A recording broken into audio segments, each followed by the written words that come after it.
Today ECC యాక్టివిటీలో భాగంగా పరిసరాల గురించి మరియు గాలి నీరు వాతావరణం గురించి పిల్లలకు తెలియజేయడం. హాయ్ చిల్డ్రన్, మనకు గాలి ఎక్కడి నుండి వస్తుంది పిల్లలు? చెట్ల నుండి వస్తుంది. చెట్ల నుండి గాలి వస్తుంది. మనం ఇప్పుడు ఈ రూమ్లో ఉన్నాం కదా, క్లాస్ రూమ్లో.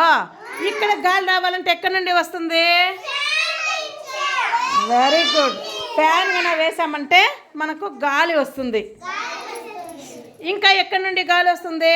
ఇట్లా డోర్స్, విండోస్ ఓపెన్ చేసి పెడితే కూడా గాలి వస్తుంది కొద్దిగా.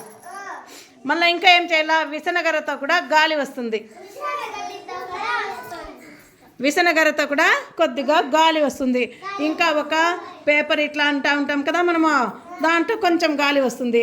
గాలి మనకు అవసరమా? ఎందుకు? గాలి పీల్చుకుంటే కానీ మనం బతకలేము. గాలి మనకు చాలా అవసరము. గాలి పీల్చుకోకపోతే ఏమవుతామో? బ్రతకలేము. గాలి ఉండాలి మనకు.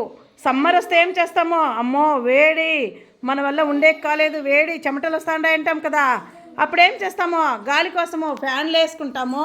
ఫ్యాన్లన్నీ కూడా మనము ఎప్పుడు ఉంటేనే గాలి వస్తూ ఉంటుందని వేసుకొనే ఉంటాం అన్నమాట. కాబట్టి గాలి ఎక్కడి నుండి వస్తుంది ఇప్పుడు అర్థమైందా? చెట్ల నుండి గాలి వస్తుందని అందరికీ తెలుసు కదా. చెట్లని ప్రతి ఒక్కరూ ఒక్కొక్కటి నాటాలన్నమాట. చెట్లు నాటాలి. మీ ఇంటి దగ్గర కూడా పెరట్లో చెట్లు నాటాలి. ఇంకా ఏం చేయాలి? అక్కడ ప్లేస్ లేని వాళ్ళంతా ఒక్కొక్క పాట్లో ఒక్కొక్క చెట్టు నాటాలి. మీ ఇంట్లో మీ మమ్మీకి, మీ డాడీకి అందరికీ కూడా అట్లా చెప్పాలి. సరేనా? మొక్కలందరూ పెంచాలి.